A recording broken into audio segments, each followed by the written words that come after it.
மக்கள் தலைவா இந்த திரைப்படத்தினுடைய இசை வெளியீட்டு விழாவுக்கு வந்திருக்கோம். அனைத்து பத்திரிகையாளர் நண்பர்கள், டிவி ஊடக மற்றும் யூடியூப் நண்பர்கள் எல்லாத்துக்கும் என்னுடைய பணிவான வணக்கம். அதே மாதிரி முன்னால் உட்காந்துருக்க உங்களுக்கு என்னுடைய பணிவான வணக்கம். முன்னால் பேசிட்டு போனவங்க இன்னும் இங்கே உட்காந்துட்டு இருக்காங்க, அவங்க எல்லாத்துக்கும் என்னுடைய பணிவான வணக்கம் தெரிவிச்சுக்கிறேன். சோதிக்கிறதுன்னு சொல்லுவாங்கள்ல, அந்த மாதிரி கடைசியில் டைமும் இல்லை அப்படின்ட்டாங்க, வேறு வழியும் இல்லை. அதனால் ஏற்கனவே நான் சொன்ன விஷயந்தான், அதாவது எந்த பூவோட வாசமும் காற்று எந்த திசையில் வீசுதோ அந்த திசையில் தான் பயணிக்கும், எந்த பூவோட வாசனம். ஆனால் ஒரு பூவோட வாசம் மட்டும் காற்றுக்கு எதிர் திசையிலையும் கூட வாசம் வீசும்.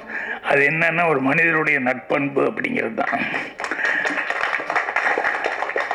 இது ரவி மரியா அவர்களுக்கு பொருந்தும்.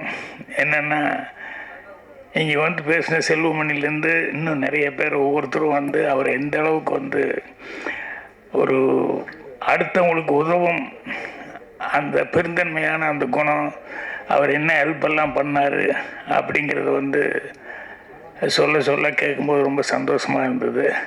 நானும் அவர் அதிகமாக பழகிறதுக்கு வாய்ப்பு இல்லை, ஏன்னா சங்கத்தில் மட்டும்தான் பேசிக்கிறதுக்கான வாய்ப்பு இருந்தது, மற்றபடி அதிகமாக பேசுறதுக்கான வாய்ப்புகள் இல்லை. பட் இங்கே இவங்கெல்லாம் ஒவ்வொருத்தரும் சொல்ல சொல்ல சொல்ல அவருடைய நல்ல குணாதிசயங்கள், பார்க்குறது கொஞ்சம் கரடு முரடாக இருப்பார், பேசுகிறது சில நேரங்களில் கரடு முரடாக தான் இருப்பார். ஆனால் அவருடைய கேரக்டர் இந்த அளவுக்கு இருக்குது அப்படின்னு சொல்லும்போது எனக்கு அது ரொம்ப சந்தோஷமாக இருந்தது. அதனால தான் நானும் அவர் ஃபஸ்ட்டு டைம் இப்போது கதையின் நாயகனாக நடிக்கிறது அப்படின்னு சொல்லி அவரே சிரத்தை எடுத்துக்கிட்டு எல்லாத்தையுமே ஒவ்வொருத்தருக்கும் ஃபோன் பண்ணி அரேஞ்ச் பண்ணி கேட்டுக்கிட்டு இருந்ததுனால அவசியம் அதில் கலந்துக்கணுன்னு. அதே மாதிரி இன்னொன்று என்னென்னா, எனக்கு இங்கே வந்ததுக்கப்புறம் தான் நம்ம பழக்கருப்பியா சார், நாஞ்சில் சம்பத் சார் இவங்கெல்லாம் நடிச்சிருக்காங்க அப்படின்னு சொல்லிட்டு, ஸோ இவங்களுடைய தமிழை கேட்கணும் அப்படிங்கிறது அது ஒரு பெரிய எனக்கு ஒரு ஆசை. ஏன்னா அவங்க யூடியூப்லாம் அங்கே இங்கேலாம் பேசும்போதெல்லாம் அவ்வளோ ஆனந்தமாக, ஏன்னா எல்லாருனாலையும் இலக்கண தமிழ் அவ்வளோ சுத்தமாக பேச முடியாது, இவங்கெல்லாம் அவ்வளோ சிறப்பாக பேசுகிறவங்க. ஸோ இந்த இதில் ஒவ்வொருத்தரும் பேசும்போது கேமராமேனுடைய ஒரு தனித்தன்மை எவ்வளோ சிறப்பாக பண்ணியிருக்காரு, அவர் எந்த அளவுக்கு ப்ரொடியூசருக்கு உதவியாக இருந்திருக்காரு அப்படின்னு பேசினாங்க. அதே மாதிரி மியூசிக் டைரக்டர் அவர் எந்த அளவுக்கு ஹெல்ப்பாக இருந்திருக்காரு அப்படின்னு பேசினாங்க. ஸோ கண்டிப்பாக எல்லா நடிகர்களுக்கும் எனக்கு என்னுடைய வாழ்த்துக்களை தெரிவிச்சுக்கிறேன். மெயினாக இது எல்லாம் பேசும்போது சென்சாரை பற்றிலாம் பேசிகிட்டு இருந்தாங்க. சென்சார்னா எனக்குன்னு பொம்பளையில் தனியாக சென்சாருக்கு அனுப்புனாங்க.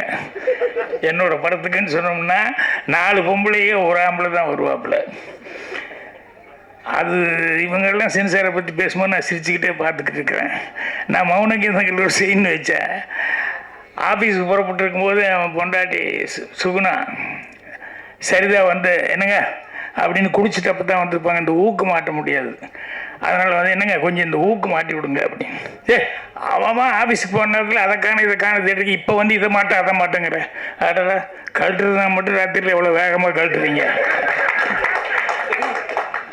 இது அந்த பொம்பளையை பிடிச்சிக்கிட்டாங்க. இல்லை அது சரியா இல்லை, என்ன சரியா இல்லைன்னு டபுள் மீனிங். இது டபுள் மீனிங் எல்லாம் டைரக்ட் மீனிங் ஒரே மீனிங் தான், இதில் என்ன டபுள் மீனிங் எனக்கு புரியலையே அப்படின்னு. இல்லை இது எப்படி அப்படின்னு, ஏம்மா இது என்ன புருஷன் பொண்டாட்டிக்குள்ளே தானேம்மா பேசிக்கிறாங்க, ரோட்டில் போகிறவங்க யாரோ ஒரு பொம்பளைகிட்ட போய் பேசணுமா, புருஷன் பொண்டாட்டிக்குள்ளே அந்தரங்கமாக அவங்க 2 பேரும் மட்டும் பெட்ரூமில் இருக்கும்போது பேசிக்கிறாங்க, இதில் என்ன தப்பு? நீ எதாவது கொடுக்குறதுனா ஏதாவது ஒன்று கொடு, ஆனால் இது பண்ணக்கூடாதுன்னு மட்டும் சொல்லக்கூடாது, அது எப்படி நீங்கள் அது சொல்லலாம் அப்படின்னு. இல்லை நீங்கள் 3 நாள் மேட்டர் தான் வச்சுருக்கீங்க. ஆமாம்மா, நாட்டில் நடக்கிறது போல வச்சுக்கிட்டு தான் இருக்க முடியாது, அதுக்கு என்ன பண்ணுறது, இல்லை ஒன்றும் தப்பு ஒன்றும் இல்லையே, நான் சின்ன வயசுலேருந்து என்ன பார்த்துட்டு இருக்கணும் அது இது பண்ணுறேன். இல்லை நீங்கள் 3 நாள் கழித்து சினிமா கூப்பிட்டு போனேன், ஏன்டி அப்போ சொல்ல வேண்டியதானே, அது கடையில் வாங்கி கொடுத்தேன்னு அப்போ சொல்ல வேண்டியதானே அப்படி இப்படின்னு சொல்லிட்டு, இது ஒன்றுக்காக தானே அப்படின்னு சொல்லிட்டு இதில்லை. ஆமாம்மா, பொம்பளைக்கு கோபம் வரத்தான் செய்யும். அவங்க என்ன நினச்சாங்க, ஏதோ பிரியமாக வெளியூர்லேருந்து என்ன கூப்பிட்டு போகிறேன்னு நினச்சேன், இந்த மேட்டருக்காக தான் ரெடி ஆகிட்டு இருக்காரு அப்படின்னு சொல்லும்போது எந்த பொம்பளைக்கு தாங்கிக்க முடியும். ஸோ அந்த மாதிரி சினிமாவில் வந்து சில காட்சிகள் வந்து வருதுங்கும்போது நேச்சுரலாக இருந்தது அப்படின்னு சொன்னோம்னா அது போராடி வந்து பண்ணிடலாம். பட் இவங்க இந்த டைப் இல்லை. ராம்தேவ் வந்து இப்போ வச்சுருக்கிறது வந்து பொலிட்டிக்கலாக வந்து வச்சுருக்காரு. அதனால் நான் அதிகமாக அந்த மாதிரி பொலிட்டிக்கல் இதில் போகணும். நம்ம பொலிட்டிக்கல் எல்லாம் இதுதான் குடும்ப மேட்டரில் தான் இருக்கும் என்னோடது. ஸோ அதனால் சென்சாருக்காக ஒன்றும் யோசனை பண்ணணுங்கிறதெல்லாம் இல்லை. எப்படி இருந்தாலும் அந்த போராட்டம் வரத்தான் செய்யும். அதில் எப்படியும் போராடி ஜெயிச்சு தான் ஆகணும், வேறு வழி இல்லை. அவர் பேசும்போது நமக்கு ஒரு டெம்டேஷன் வர அளவுக்கு ஒவ்வொருத்தரை பற்றியும் சொன்னார் ராம்தேவ். இவரை பற்றி அவரை பற்றி எப்படியெல்லாம் கூப்பிட்டோம், எப்படியெல்லாம் நடிக்க வச்சோம், அப்படி இப்படின்னு சொல்லிட்டு இதில் அவருடைய டேலண்ட்டு தான் தெரியுது. எப்படியெல்லாம் ஒவ்வொருத்தரையும் ஐஎஸ் பண்ணி அவர் வந்து நடிக்க வச்சுருப்பாருன்னு. இதில் 2 பேர்த்துக்கு ரொம்ப நன்றி சொல்ல வேண்டியது. ஒன்று வந்து தயாரிப்பாளர் சரவணன் அவர்களுக்கு. என்னென்னா, அவர் ஒரு படம் நின்று போச்சு அப்படிங்கும்போது இது நமக்கு தேவையா அப்படின்னு நினைக்காம, ஐயோ ஒருத்தன் வந்து கஷ்டப்படுறான், பாதியில் நிறுத்திடணும், இதை எப்படியாவது நம்ம கரையேற்றி கொடுக்கணும் அப்படின்னு சொல்லிட்டு அந்த ஒரு ப்ராட் மைண்டோட அவர் வந்து வியாபாரம் அப்படிங்கிறது மட்டும் நினைக்காம, ஒரு மனிதன் வந்து ஒன்று ஆரம்பிச்சு தான் இவ்வளோ தூரம் ஆகிருக்கு, சரி நம்ம எப்படியாவது கரையேற்றி விடுவோம் அப்படின்னு சொல்லி சொன்னது அவருக்கு. அப்புறம் இதுக்கு விநாயகர் சொல்லி போட்டது நம்மால் யார் ரங்கநாதன் முதலாக கதையை வந்து சொன்னோடனே அவர் சந்திரசேகர் சார்கிட்ட கொண்டு போய் கொடுத்து அவர்கிட்ட சொல்லி எல்லாமே சொல்லி, ஸோ ஒரு சிறப்பான படத்துக்கு வந்து இவங்க எல்லாம் உதவி பண்ணியிருக்காங்க. இவங்க எல்லாத்துக்குமே என்னுடைய மனமார்ந்த நன்றியும் வாழ்த்துக்களையும் வந்து நான் தெரிவிச்சுக்கிறேன். அவங்க சொன்னதில் வச்சு, அவங்க பேசுனது வச்சு படம் வந்து கண்டிப்பாக இந்த நேரத்தில் வந்து இந்த மாதிரி பொலிட்டிக்கல் சட்டையர் படம் வந்தது அப்படின்னு சொன்னோம்னா எதிர்பார்ப்பு கூடுதலாக தான் இருக்கும். அது சிரிச்சுக்கிட்டு காமெடியாக சொல்லும்போது கண்டிப்பாக எல்லாத்துக்கும் பிடிக்கிற மாதிரி தான் இருக்கும். அதனால் ரவி மரியா அவர்களுக்கு என்னுடைய மனமார்ந்த வாழ்த்துக்களை வந்து நான் தெரிவிச்சுக்கிறேன். அவர் கேரக்டர் படத்துக்கு இப்படி என்னன்னு தெரியல, பட் இங்கே எல்லோரும் பேசுனதை வச்சு அவர் கேரக்டர் பார்க்கும்போது அதுவே அவருக்கு பெரிய பேரும் புகழையும் வாங்கி கொடுக்கும். அவர் எனக்கு என்னுடைய மனமார்ந்த நல்வாழ்த்துக்கள் எல்லாத்துக்கும் தெரிவிச்சுக்கிறேன். நன்றி, வணக்கம்.